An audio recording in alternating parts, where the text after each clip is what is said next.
I'm coming to Central Michigan University for a media arts degree. Hi, I'm Jericho Wren. I'm Jordan's twin brother. I don't know if you can tell us apart over the microphone, but I play guitar and I sing for the band, and I play piano sometimes for the recording. I'm also from Grayling, and I'm undecided still. We'll see. Hi, I'm Eliana. I am from Kalamazoo, Michigan. I sing, and I'm here at Central to get my degree in secondary English education. Hi, I'm Allison Toll. I play bass for the band, and then I record trombone and trumpet sometimes. Very cool, very cool. So basically just to get started, how did DogFace form? What's the origin story of this group? I'll take this one. So Jericho and I, we had a music class together in our freshman year of high school with some of our buddies, and we were both just starting out on our instruments then. So we weren't very good, but we had a mutual interest in the band Weezer with some friends. So we started this band called Weezer 2, and we started playing a lot of covers at local bars and stuff in Grayling. So shout out to Connor Wolcott and Alex Xavier Hibbard for playing with us in high school. Yeah, we started practicing, like, the music room had a little supply closet, and there was the drum set in there, and that's where we did all of our practices. And then eventually we started playing shows kind of just by accident. So yeah, it was not really on purpose, and that drum kit did not sound good, but we just started leveling up, and now we're here. So going from playing in the closet to playing shows all around Michigan. That's so cool. Everybody has probably asked you this that's met the band. Where did the name DogFace come from? Jordan's got this one. So my parents watch White Christmas every year around Christmas time, like 18 times. So I've become very familiar with it. And there's this scene where the sisters are sitting with Bing Crosby and the other guy, I don't remember his name, despite how much I've seen the movie.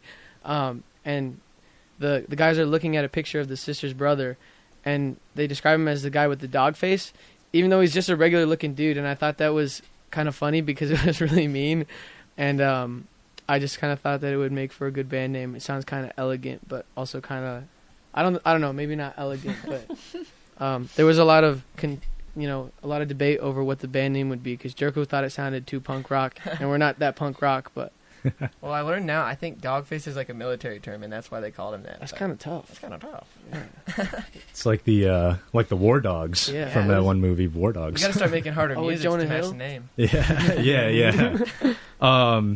Yeah. Were there how many other names were considered for the group? There was a lot. Jeez, yeah. It's got to be one of the hardest things is landing on a good name. Exactly. You know? Yeah. I think we kind of just ended up with DogFace because we're like, okay, we got to pick something. Yeah, it's cool. Well, before after Weezer 2, for that band, we were Love Thug, and we were that for a while, and we put out one song under Love Thug, Vices. Go listen to that. We also put that one out under DogFace. It still says Love Thug on your drum set, right? Yeah, it does. Yeah. Got to pay an homage to Dead Ideas, you know? Yeah. And then after that, for a very brief moment, my older brother had dug out this, in the trash can outside of his apartment, this really nice ornate painting of a beautiful, like, Asian woman, like a old Asian woman painting, and he gave it to us as, like, I don't know, he just left it at the house. And so for a minute we were Asian girlfriend, and we figured that was distasteful. So we opted for DogFace instead, and that's where we are now. I think it's a cool name. I've met some friends that they're like, oh, you're friends with Dogleg or Dog Teeth or Dogtail, like, but no, I think DogFace is super cool. So you guys have been making music for a little while, right? How long has that been? Jordan and I have been making music since like 2024, or before that even. A little bit before that. But as a band, this band, we've been playing since the beginning of the school year, so... Yeah, around, I think I joined in, October or somewhere around then. And Eliana... I jumped him in August. Eliana is our neighbor in our dorm, and that's how we met her, and her first appearance was the Porch Song, which we'll be listening to later. Awesome, right on. So, for people that haven't heard of DogFace before, how would you describe the sound of the band? Allison, do you want to take this one? You're always pretty good about this. Oh, God, I have no idea. Somebody called us dance punk once, and I think that's a really funny way to describe it, but I don't think it's very accurate. I don't think I like we're almost indie rock. We got some, bluegrass influences. Some folky you tendencies. know, Oh, yeah. folky Alternative tendencies. rock for sure. Yeah. Alternative rock with folky tendencies. Yeah. Alternative indie folk. It's Yeah. We're really like, hard we're to like describe. post Let's get as sludge. specific as possible. Grindcore. Grimlow core. But Uh. I think we try not to think about a sound too much as we make music. We just, I mean, it just ends up being what it is. there's only 4 instruments in the band that we really use, so we end up getting a sound that's usually Yeah, made with I those. feel like But- kind of especially as a live band, you kind of have that like specific 3-piece sound that you kind of Mhm.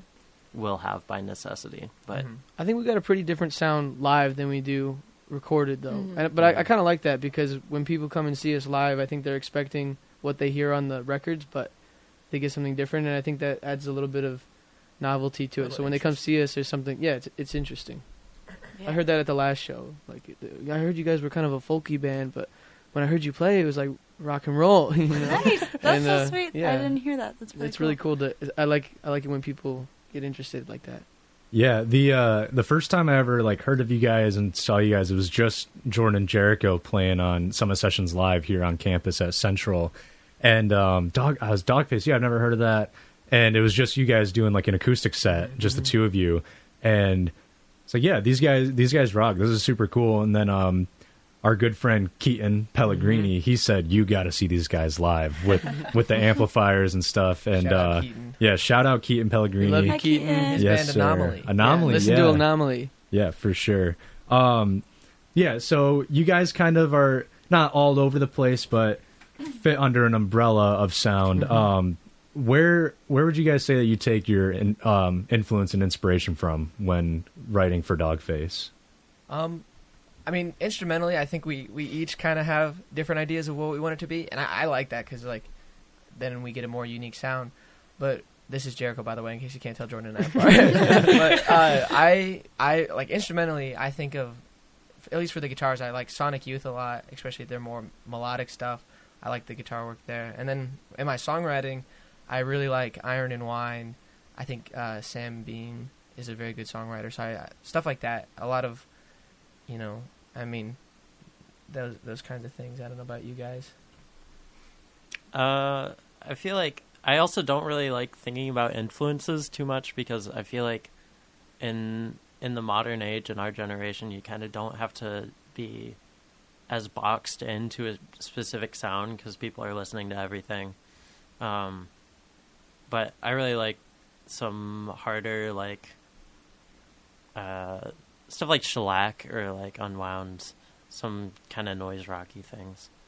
Right on. I really dig Slaughter Beach Dog, and I like them lyrically a lot. Yeah, they're so good. And yeah, I'm inspired by them lyrically and sound-wise. I'm really into like some kind of folky groups and some old school rock and roll and country music. I really like the Microphones. They're probably one of my biggest influences, and Current Joys as well.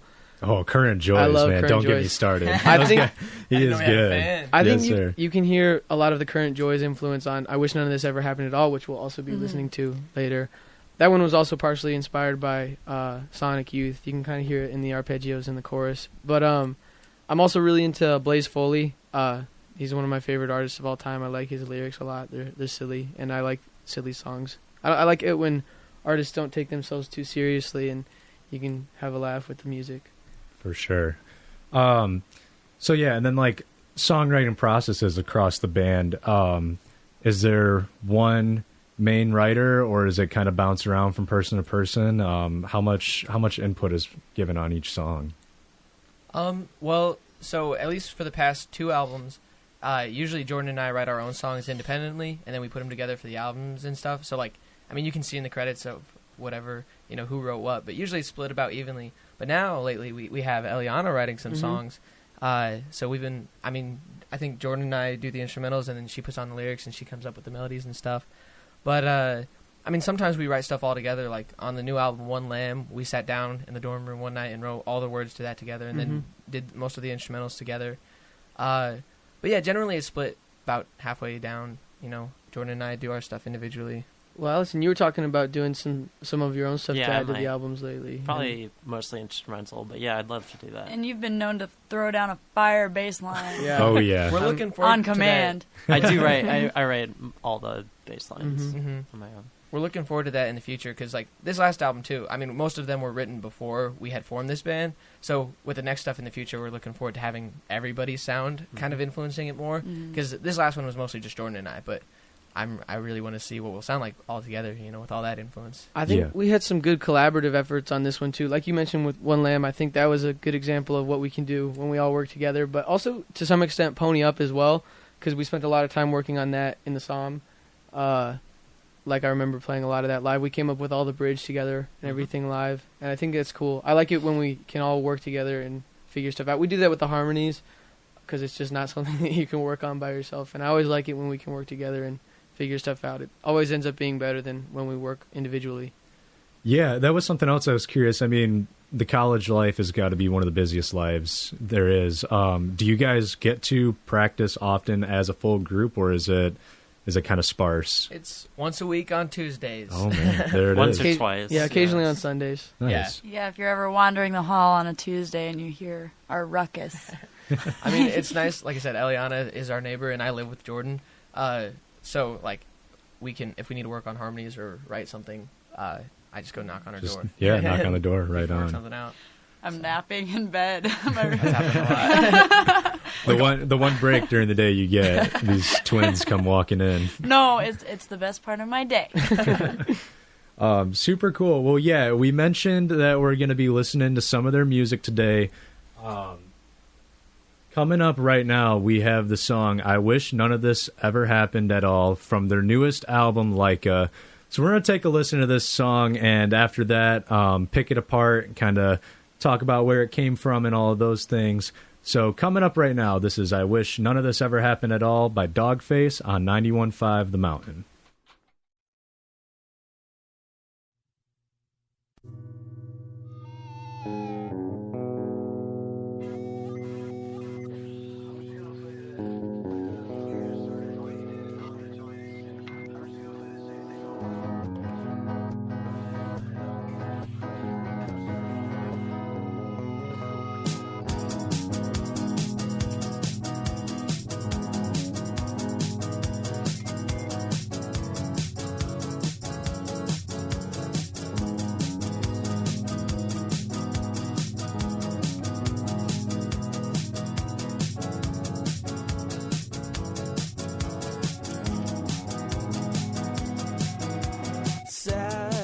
Satellite up in the sky, come down.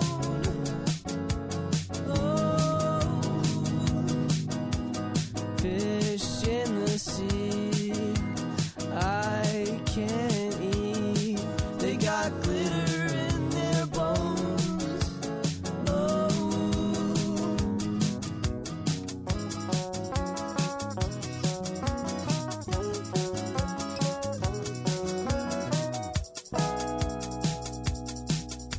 There's no more time. The damage is done. And I wish that none of this, I wish that none of this, I wish none of this ever happened at all.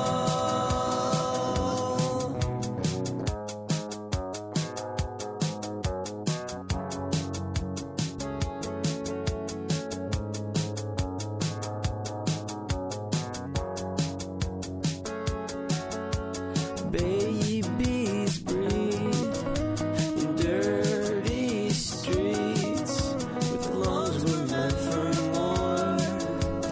Oh, replicate the human race in a prison made of wires. Oh.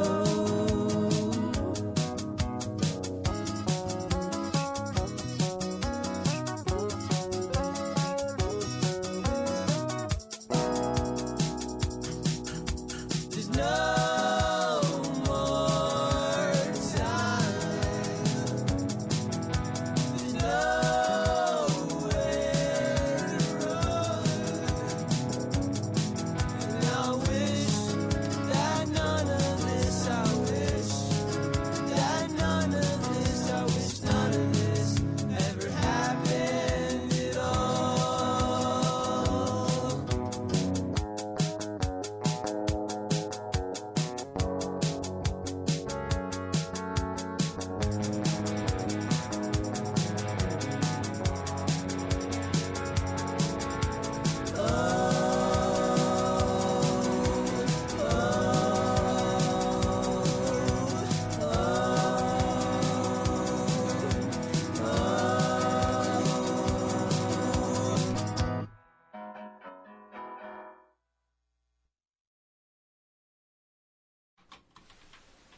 Back in the studio here on 91.5 The Mountain. This is Vinyl Revival, and you just heard I Wish None of This Ever Happened at All by DogFace.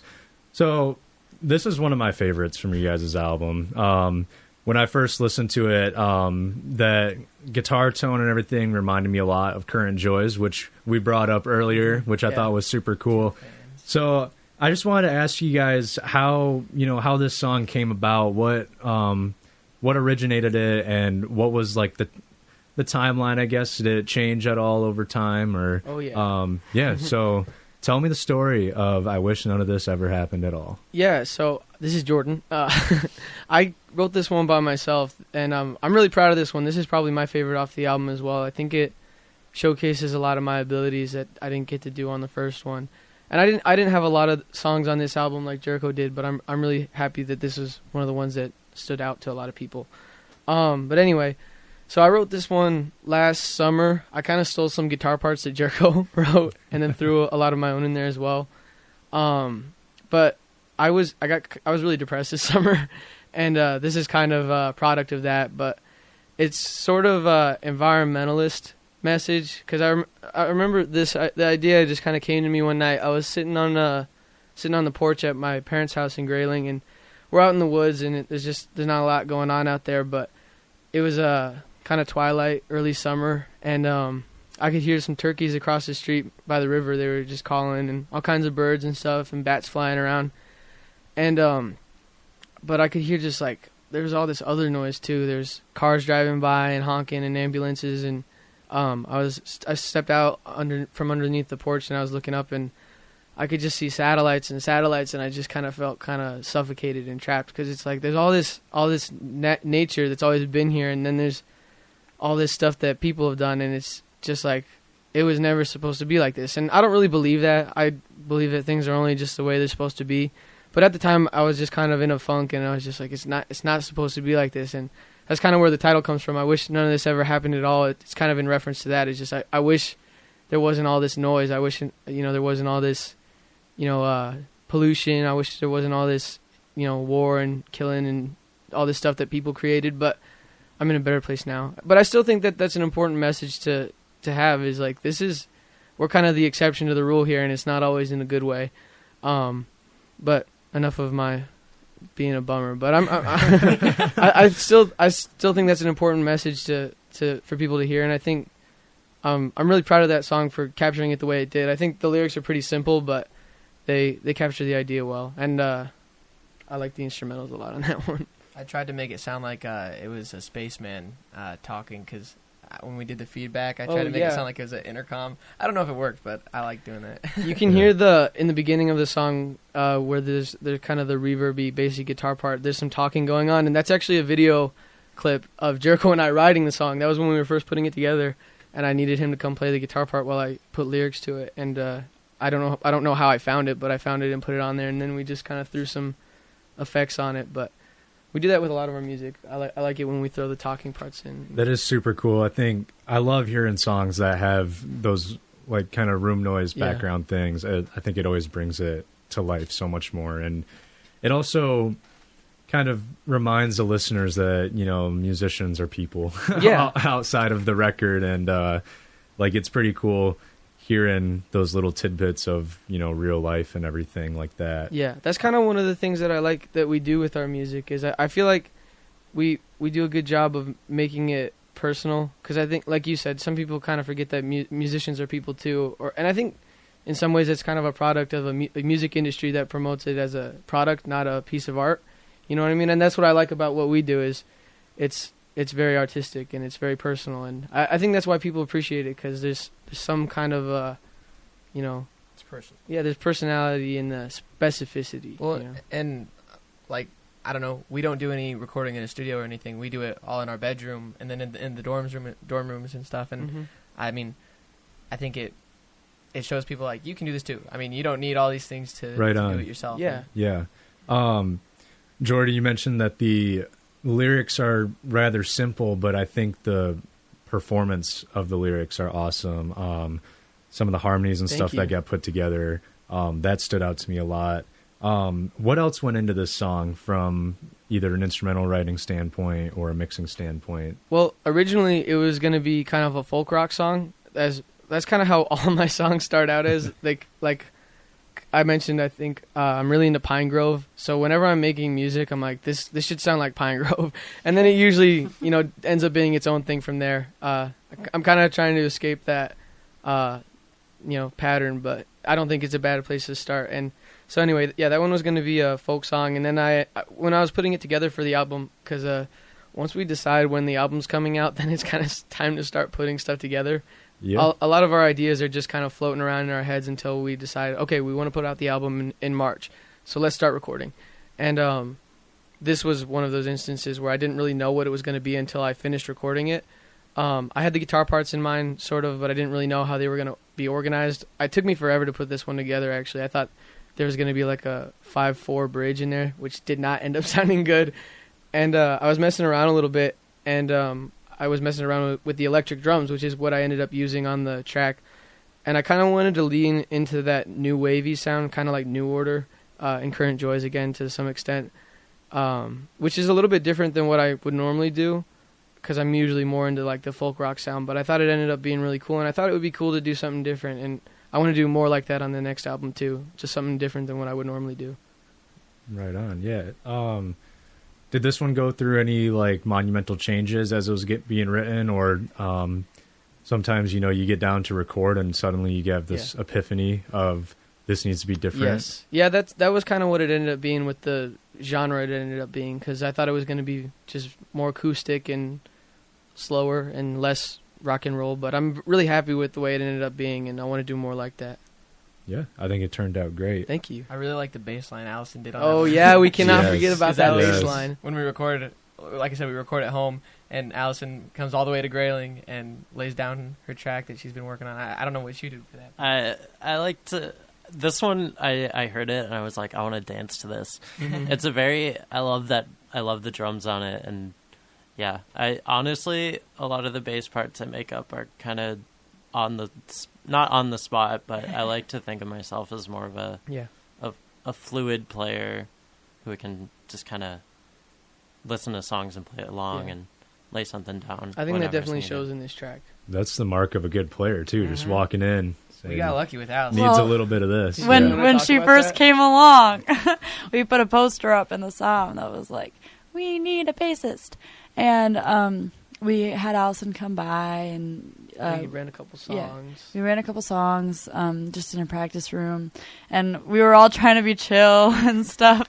And then the quote-unquote audition was over, and we walked out of the room, and Allison made her way down the hallway a little bit, and once she turned the corner, we all looked at each other, and we freaked out. We were like, how did we stumble upon such a lovely and talented young woman?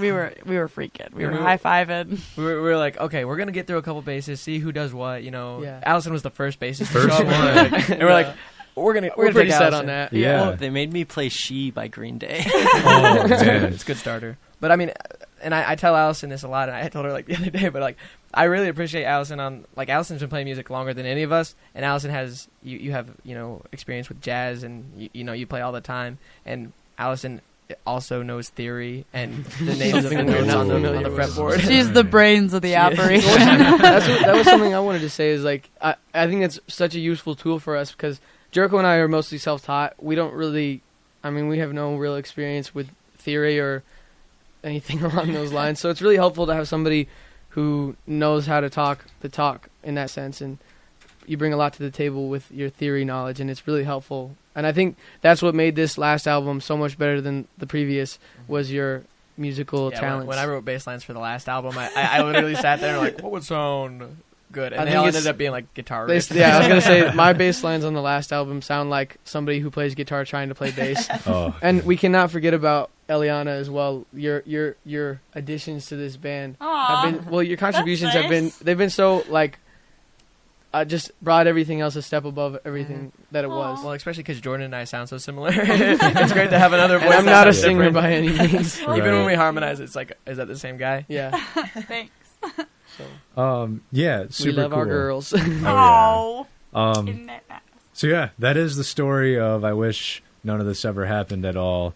Moving forward, I wanted to ask you guys, have there been any like big goals that have been achieved yet, or any milestones you guys are close to that are coming up soon? You want to take this one, Jericho? So recently, I don't know how this happened, but we've had a lot of listeners on our Spotify. We've got almost 1.5K. And that's funny because that's not a number I'd ever thought I'd see. I thought, I'm happy with 50. Right. But so that's crazy. And Until They Move the Fence, one of our songs, that's got over 1,000 listens now. Mhm. And, Oh, nice. like, that's crazy. So, like I said, that's not something I'd ever really thought I'd see. I just do this because I enjoyed making the music, and it's very rewarding for people to actually listen to it. So definitely lately, that's been crazy. It's very encouraging. Nice. What about you guys? We seem to be gaining quite a bit of momentum. We've had some offers to play out of state, and it's just a signifier to us to keep doing what we're doing, and that's really nice to hear because we're pretty proud of what we do. As you should be, man. I mean, you guys are putting down some serious stuff. I mean, it's super cool. So do you guys see DogFace continuing all the way through your time at Central Michigan? Is there plans afterwards as well? Or Well, that seems to be the plan right now. Yeah. I know for sure. I mean, as long as we're all in the same spot, we'll plan to play together. I mean, I'm sure at some point we'll go our different ways. It just makes sense to. Unless But, we get a big That's record not- contract and a lot of money. Yeah. So hey, if you're listening, hit us up. yeah. But I mean, I know Jordan and I will keep making music. I mean, that's how we did the first album. We did that pretty much. Like I said, each song was pretty much done by ourselves, and then we put them together. So even if Jordan and I are not living together or on other sides of this, the U.S., we'll still put music together and just send it back and forth. Yeah. That's And the it's- one like I said, love I I just- have for the digital age. Yeah, I just love making music, so I'll keep doing it. That is that is luckily one of the coolest things about today. I'm blanking on the band name You right talking about the now. Postal Service?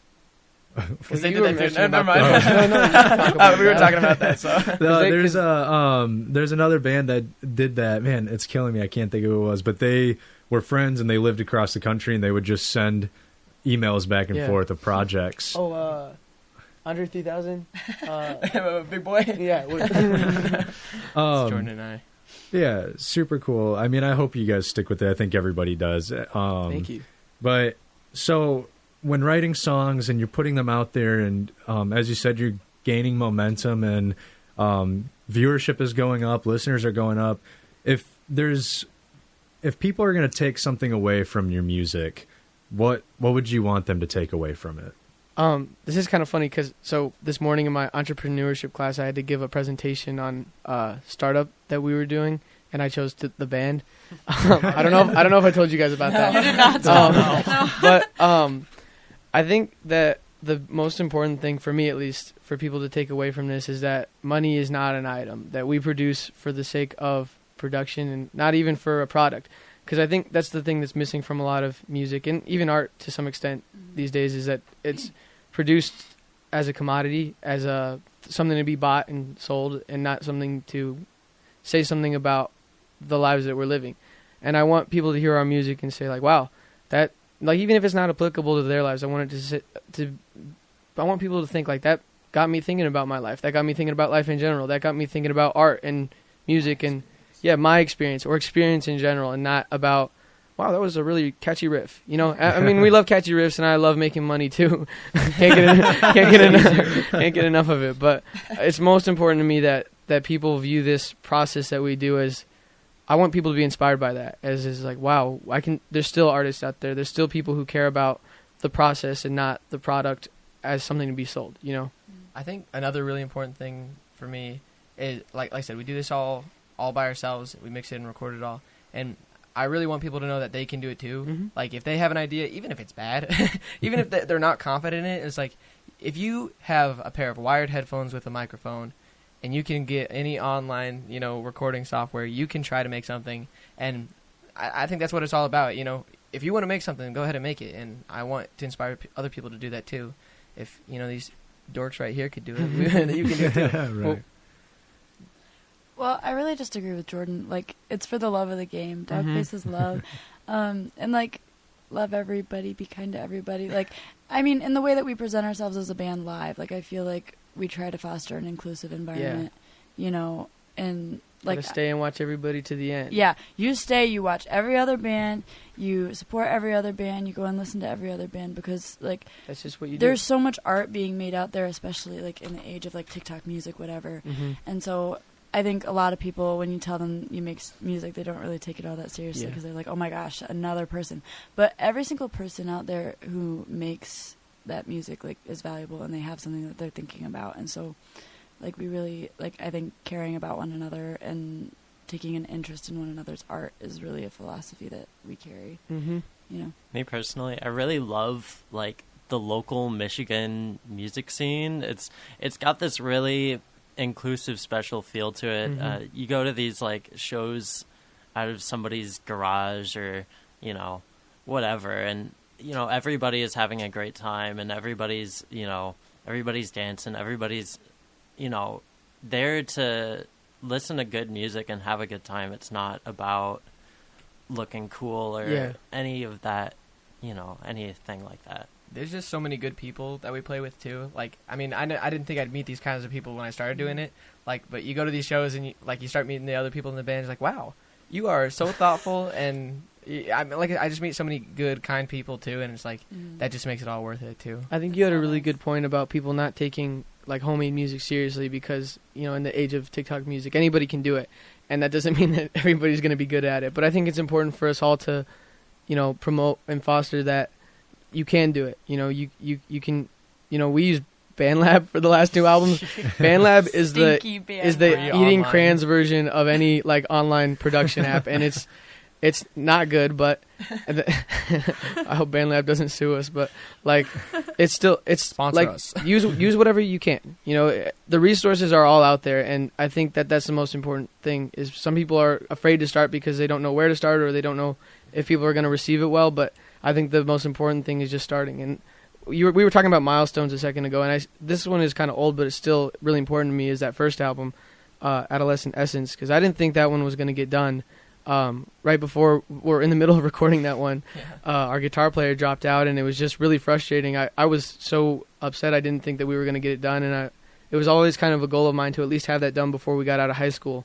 And but we did. That's why it ended up being just Jordan and I, Uh-huh. and that's how we did it. Yeah. But I'm glad that I'm glad it went the way it did, or else we wouldn't be sitting here with Carter and on the radio and everything. It's cool.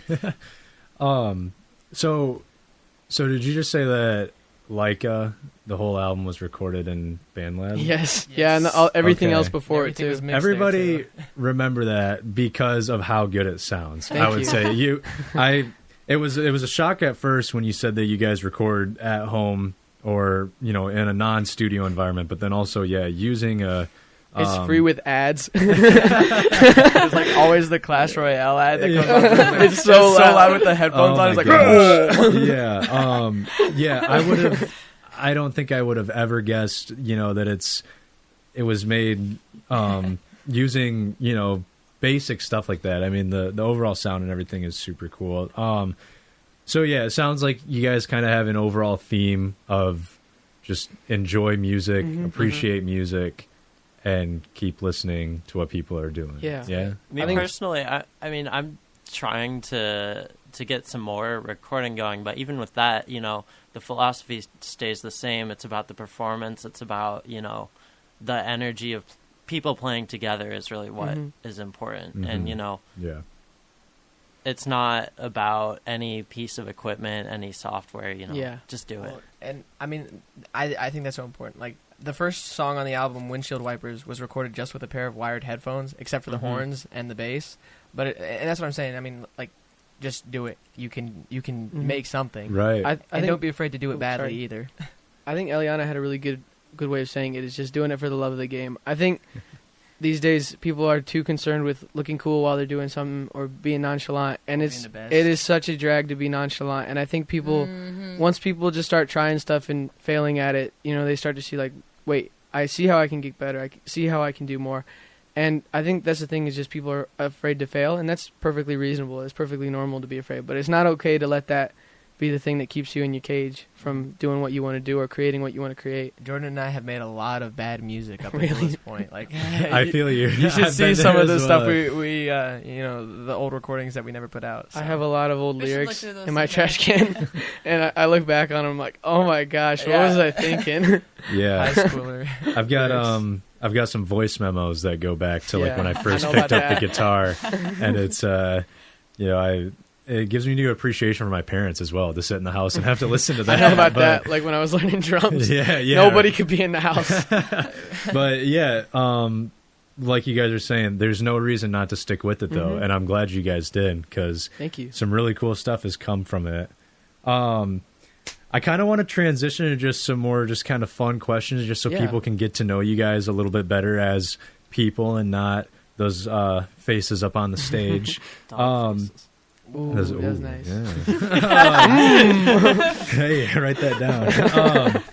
So, as this whole room is full of avid music listeners and enjoyers, I wanted to ask if any of you guys have a favorite performance that you've either been a part of or have been to, somebody awesome that you've been wanting to see or went and saw, gigs that you played, stuff like that. I got to see the Chats, the Australian punk band, a couple years back, and that was such a cool concert. It was like $30 to get in, and we were in the intersection in Grand Rapids, and it was the smaller room than the one we went to see Yeah, the front bottoms in. But that was such a cool concert. They had so much energy, but actually the most surprising part to me was the openers, the Schizophonics. I think they're from California. I don't remember where. I want to say Sacramento. It doesn't matter, but anyway, they were one of the coolest bands I've ever seen live. The dude in the front playing guitar, he's just throwing himself all over the place in the crowd. And at the beginning, I was like, "What is this guy on?" But I got to talk to him at the end of the show, and he was just like the chillest dude in the world. But they were just insane. They kind of had like a garage rocky psychedelic sound, like 70s sound, kind of like Jimi Hendrix, but.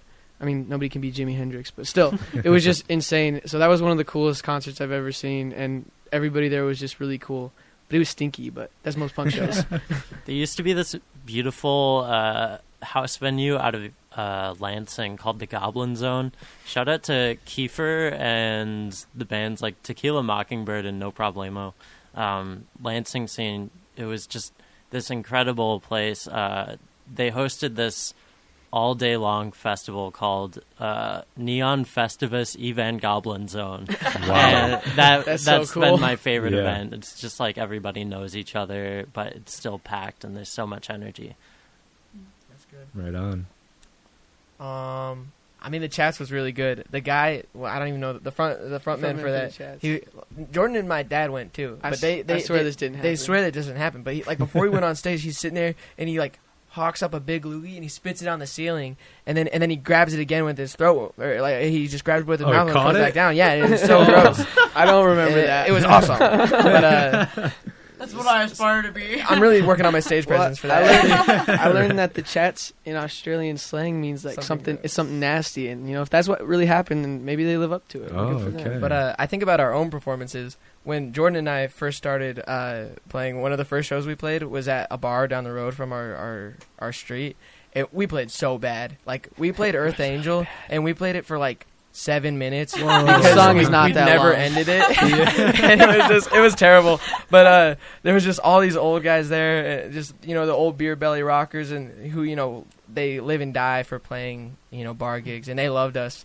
They're like, every time we go play, at bars, all these old guys love You us. boys keep doing what you're doing. Yeah. You guys We're rock. That is it. Like if you guys ever need anything. Oh, like, Bikers. yeah, at the swamp. Shout out the Swamp in Frederick. Yeah. those guys rock. All the bikers. We played at this biker bar in Frederick, Michigan. It's a tiny town. Like, there's like one gas station, and that's the only store. And we Shout went out there. Beacon and Bridge in and- Frederick. They saw us play at the Frederick Music Festival, and like, you guys got to come play for us.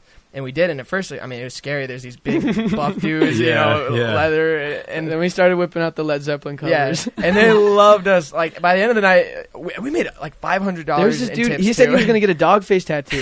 Oh, And- man.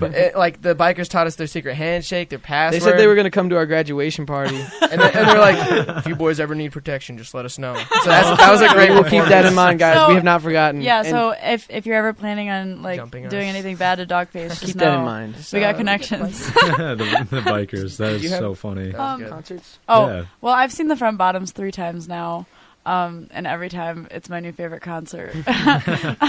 This last time I went with the guys, I was supposed to go with an ex-boyfriend, and then we broke up like the week before. And I was like, Oh. "Hey guys, want to go see the Front Bottoms?"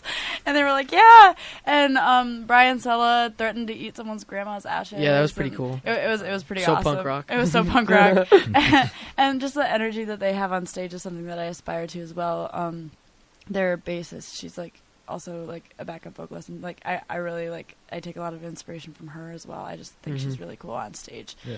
And so yeah. There's one that I always have to mention the live at Madison Square Garden, 1973, Led Zeppelin. You weren't there, bro. The song He remains was the there in same. spirit. I would kill Jericho to be there. No, I'm just kidding. I'm sorry, but that one I think that's one of the greatest performances of all time because I love John Bonham, but I think you can hear that in the music. But that's kind of unrelated. My bad. Well, yeah. On the topic of performances and seeing other musicians, if each of you could sit down and jam with any musician or band, who would it be, and maybe why? The JBs, James Brown's old band. I want to play with them. Okay. Would you play bass with them? Yeah, Okay. I'm not outdoing Fred Wesley on trombone.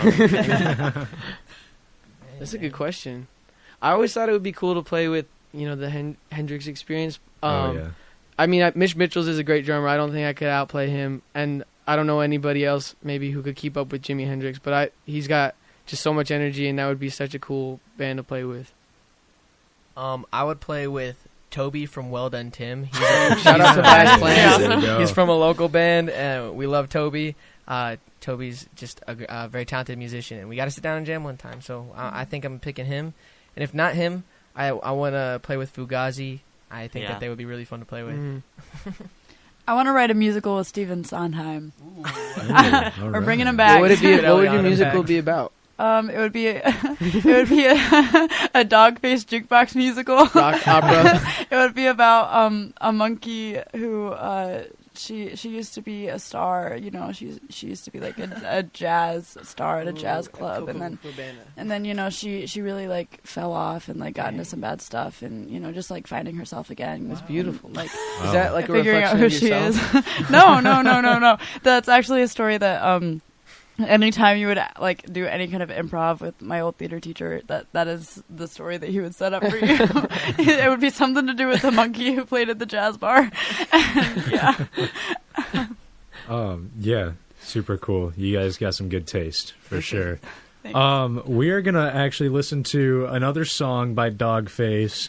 Coming up next is the Porch Song from DogFace's Growing Pains EP, which was 2025, Yes. correct? Mhm. Yeah. October.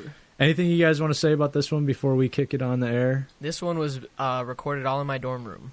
All right, cool. It's the I got to hear first the whole one thing. featuring our Eliana vocalist Hapner. Eliana Hapner. Yeah. Super exciting. All right.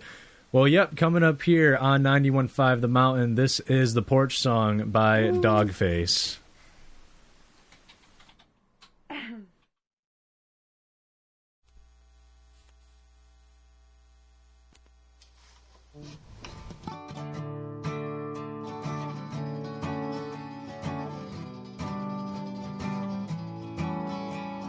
Porch ain't a patio, but a place you can go to tell your mama that you love her before you go and you love her.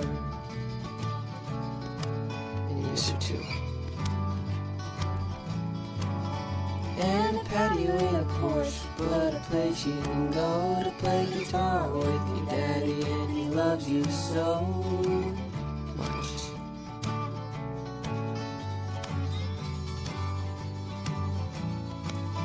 And a dock ain't a deck, but a place you can go to tell your lover that you lost her and you don't know what to do anymore.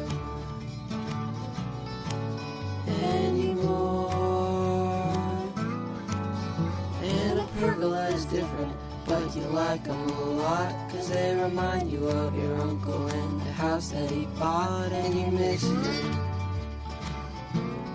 And your aunt too. desert beach with a bench and someone you can hold to hang out with all your friends before it gets cold. And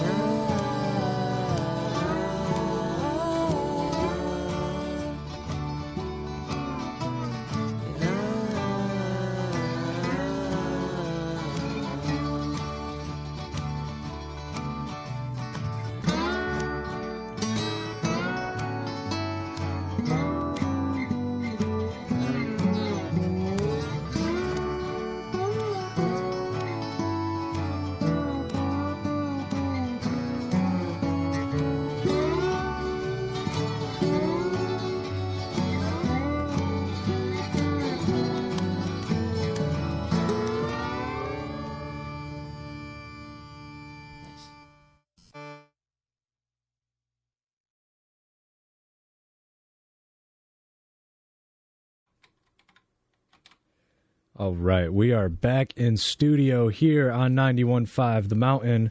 That was The Porch Song by DogFace.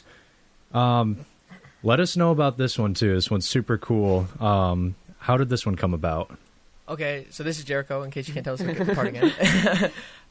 So I wrote this one when I first got to Central Michigan. It was my second week at college. And like when I got to college, like, I'm not gonna miss my family. You know, I'll be good for like a couple months before I start missing them. But I was wrong. And so I had met a bunch of people in my first couple weeks. And so a couple of my friends and stuff, we were out walking at night and we were in this field. And my good friend Rowan, I've known him since like third grade, and he lives with me now. He was talking about his one professor and how he just kept going on about like different front porch apparatuses, and he was like, he kept going on about patios and porches, and then I started just naming a bunch of different porches too, and it wasn't like, there was no substance to the conversation really, but I was like, all those start with P's, and I was like, I'm taking note of that, and I was sitting in my philosophy class, and I wasn't listening, and I started coming up with the words, and I went right back to my dorm room, and I sat on the carpet, and I wrote out the whole thing, and I just kind of sat on it for a little bit, and I was like, I kind of like that. I listened back to it, like, I think I'll do something with that, and I whipped up a little bass line for it. I remember sitting there. It was so hot in the dorm room, and I'm sitting there with all my clothes off, sitting there trying to record this bass line over and over again. And Jordan or somebody, like, we're about to go out and go do something, and I'm trying to finish this, and they're like, "Hey, you need to hurry, we're trying to leave." And I'm sitting there rushing through this bass line trying to get it right, and I finally got it right. This is pre-Allison. This is pre-Allison, yes. If it was Allison, it would have been done first try. It would have been better. But yeah, like I said, I missed my family a lot, and this was my first week at college, and so that's kind of a reflection of my first experience here. And then we got Eliana on there later. I was like, this needs something else. And Eliana was like, oh, I sing. And I did not believe her, but I hadn't seen her sing yet either at this point, I don't think either. And so I was like, Eliana, come over here and we'll try to work something out. And she did. Do you want to talk about that? Yeah. Oh my gosh, I was so nervous. I was so scared. Just over and over again, I'm looking at the words, and like I'm singing it, and then I'm trying different things, and everyone was so supportive and so sweet, like just from the get-go, just like, oh yeah, try this, oh that sounds good, oh try this instead, and yeah, it was a really good experience standing in front of Jericho's dresser with the mic propped up. I think this was recorded on my phone. Was it? It was plugged right into my phone. Oh yeah, the mic was plugged like right into his I phone. had that mic for so long, it was no good. And just singing into it, but despite being nervous, it also felt right, and like it felt like the beginning of something really great. And yeah. I have a question for you, Jericho. What is the people want to know, what's a pergola? A pergola is different than all those other things that I had mentioned. But a pergola, imagine like a big roof on stilts. What are they? I don't even know what they call that. But instead of being like a whole gazebo? like a gazebo, yes. Gazebo. Except it's just like just. It's just planks. There's like room in between them so the sun can shine through. You know what I'm talking about now? Yeah. Like yeah. arboretum? Yeah, and my uncle really likes them, and he had just moved to Grayling before I had moved to college, and I missed him. and he's always talking about how he wants a pergola for his house. I don't even know if that's what it is exactly, but that's what he calls it. Yeah, big pergola guy. Yeah, he's a big pergola guy. There was one time I was walking on campus and I get a call from Jericho and I pick up the phone and he's like, hey, look over at the pergola. He's standing in the gazebo. Oh yeah, that is a pergola. I just looked it up. Yeah, I didn't even look it up before writing the song. I was like, There you have it, folks. Yeah. Look up pergola and get informed. Ask about your local pergola. Yeah. And I was like, dude really likes this word, and that's cool. And then there's that part in the middle where it's like, hang out with all your friends. Eliana, you said you wanted to talk about that. Yeah. So, I think while we were recording it, everybody was kind of hanging out in the other room, and I could hear them all chatting. And I was thinking about, like, I always love a song that has a good, like, chant in the back, like that you can hear, like, a group of people just hanging out and being friends in the back. And then I thought the line, hang out with all your friends, was the perfect opportunity. And so, like, all the people on there are, like, they're my roommates, they're their roommates, they're a bunch across the hall. Neighbors across the hall, neighbors from down the hall. Mm-hmm. They're all in the room, and we're like, okay, 3, 2, 1, say, hang out with all your friends, in, like, the funnest way you can. And they did. And every time I hear it, it kind of makes me a little misty-eyed, because it's like, aw. Mm-hmm. Oh, Like, for sure. There's so much pure love That's something in that sound clip. But yeah, I was going to say, that's something I like about what we do as well. Is we have a lot of collaborative efforts. Mm-hmm. With people that we know, even if they're not necessarily in music. Like on Hot Stuff, we had the talk on the new album. Oh, yeah. We had the whole talking bit with the neighbors from across the hall and down the hall. They shout out the neighbors in third floor Thorpe Hall. Third floor friends. And it's just cool. It's just cool to get people involved. I think it makes people care about the music too, because they can go and show their parents and their friends and stuff. It's like, hey, I was on this album in this talking part, and the best part. yeah. But it's cool. It's cool to get people involved like that, and it's just like I like that. On the first album, the Lazy River track, like it's just a bunch of video recordings that I took of my friends and I hanging out and having fun and stuff, and I just put that over an instrumental track, and it's stuff like that. I think I can look back on these songs and I'm like, oh, I remember when we did that, and I remember when we got everybody together to record that, and it's just kind of cool to have that for myself later on. I mean, in that same way too, especially on the new album, we got a lot of other musicians involved too. We had Garrett. I don't remember his last name. Brockman. Shout out Garrett Brockman. He plays viola on multiple tracks, and we had our RA play cello on Bedtime Island on the EP. Oh, cool. And our girl Katie Moreta. Katie Moreta. I went to high school with her. She played the French horn at the end of Bedtime Island. Katie Bug.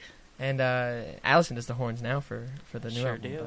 But, it's good to involve a lot of other people. Yeah, this song, and it perfectly, everything you just said explains why. This song, specifically Porch Song, and a lot of you guys' tracks, I feel like they have like a very honest atmosphere to them.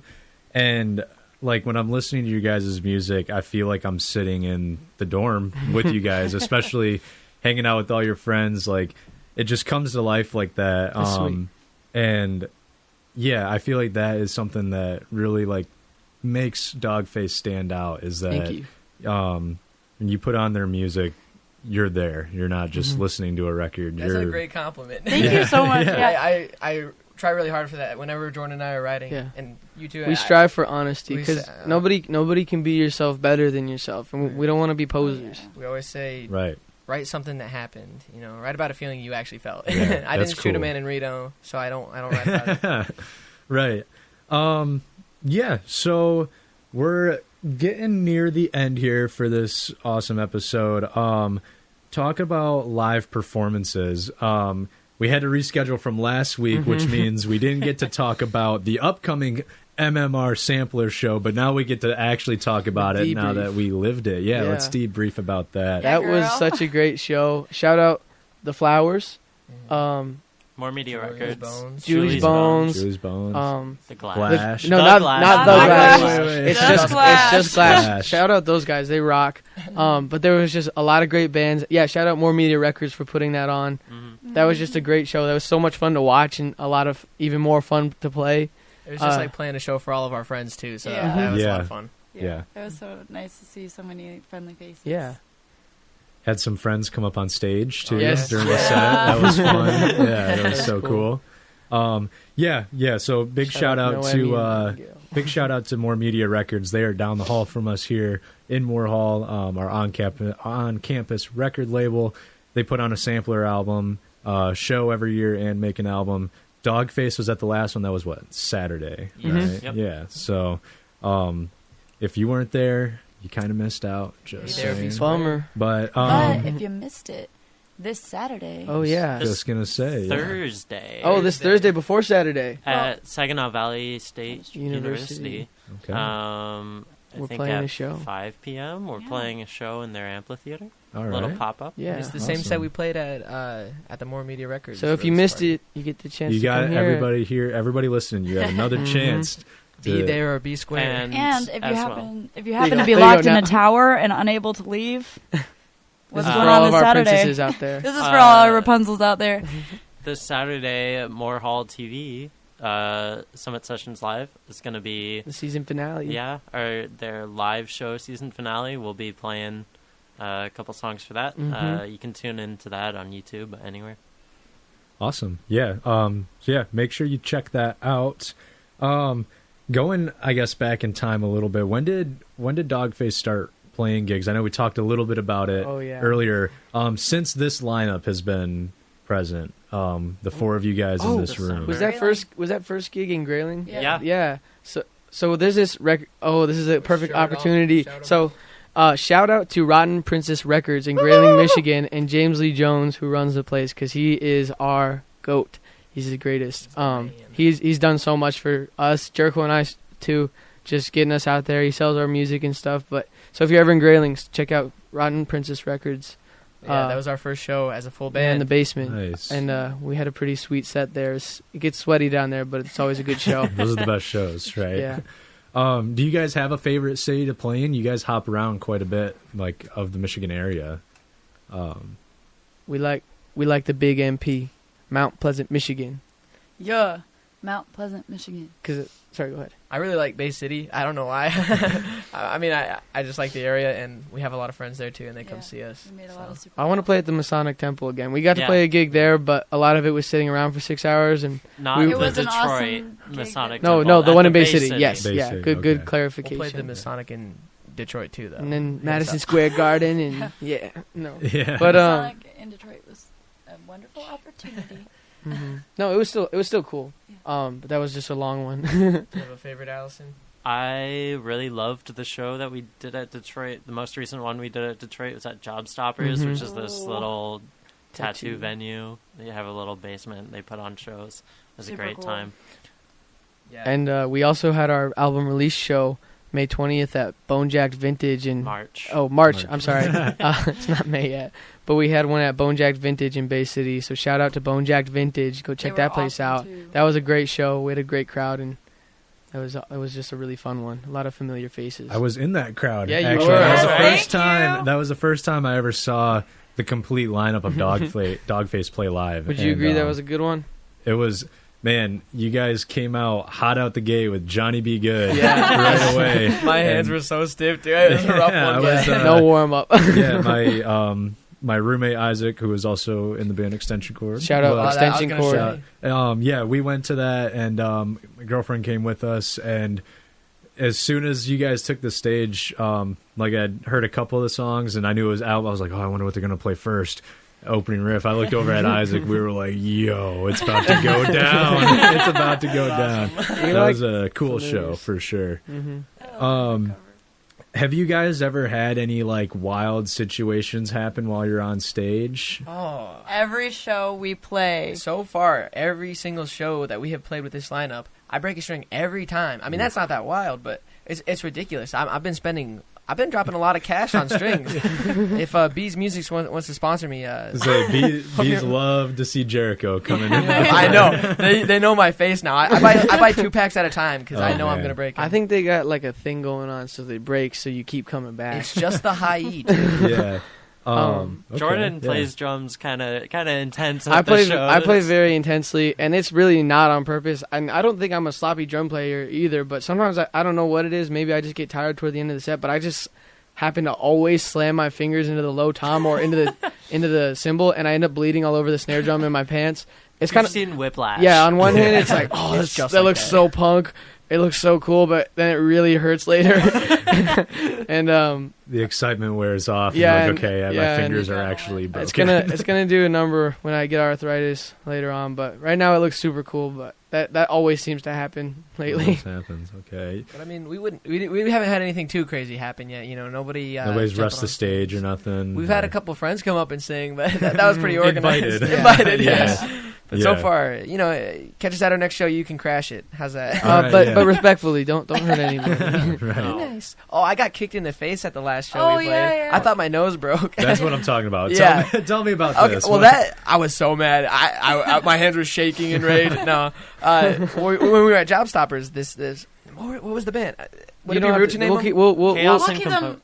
They were good, They were a really Well, good band. Check out Chaos and Composure. They are a very good band. but their lead singer just crowd killed us, and he kicked me right in the face as hard as he could. Nothing intentional, of course. But No, he's just doing his thing. Yeah. And I go to the bathroom and I'm like bleeding out. This was before our set. And I'm just so mad. I'm like, I'm gonna go beat him up. And then I got chill about it. I was like, okay, he didn't mean to. It's part of the gig, you know. Right. But they ended up actually being really cool, and they gave me Dr. Pepper at the end of the set. And, Oh yeah. Oh, and then they that- asked for that'll a cure it. CD, Heavenly. and they were really cool. Nice. So I'm not mad anymore. Shout out to those guys. I always like that about our gigs. Like that was a cool thing about the Bay City Masonic Temple. Like with Vera Noir. Was that the band? Yeah. We had swapped CDs with them, and Oh yeah. we Zombie Fashion Show, yeah, too. Zombie Fashion Show. Shout out those guys.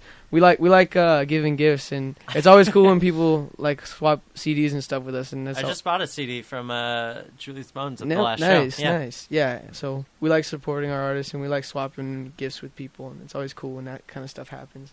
Right on. Yeah. So one more time, where are you guys playing next? Where's the next gig at? SVSU. SVSU. 23rd alright. Thursday this week, and then the 25th SSL. on SSL, and then May 1st, May here 1st in Mount Pleasant, on Michigan. campus. We'll be playing with Extension Cord. Yes, sir. Yeah. So, Yeah. Madison Square Garden one of these One days. of these Right. days, With Yeah. extension cord. right where Led Zeppelin was. Yeah. So if people are looking for your music or for more info on your shows, what's the best way to reach out or to connect with you guys? We have an Instagram, Dogface the Band, And that has our Gmail at it. which is yeah. the band Awesome. Dogface. gmail.com. All right. We're pretty much on everything. I don't know why Leica's not on YouTube Music right now. I gotta Working on it. I gotta have a chat with DistroKid about that. But everything else is online, Bandcamp, like you said. Yeah. So you can find us there and give us a listen. We love that. You can get us by letter and carrier pigeon. Carrier smoke pigeon, signal. smoke signals is good. But yeah, let us know what you think if you give a listen. We're always happy to hear what people got to say. Unless you're gonna say something mean, that might hurt my feelings. I don't want to hear that. Yeah. Well, folks, there you have it. That is Dogface, the band from Mount Pleasant, Michigan. Make sure you go and check out their music. Hit up their Instagram for more details on the shows and everything that is coming up. Once again, this was Jordan and Jericho Wren, Eliana Harper, and Hapner. Allison Toll. Thank you I got so much that- for I got that having right? us. Hapner. Hapner. Oh, Eliana Hapner. Eliana Hapner. There we go. Not to be confused That's with. what all your Took me middle a school minute. students are gonna call you, Miss Hapner. Yeah. So, Shout out Madawan Middle School. Thanks yeah. so much for having us. yeah, thank you guys for coming on, and to everybody listening, thank you for tuning in. I'll be back next week, Monday at 4 p.m. for a regular episode of Vinyl Revival on 91.5 The Mountain. Yeah, thank you for tuning in. Enjoy the rest of your night. Thank you. Thank you. Listen to Dogface loves Extension you. Cord. Bye. Ah.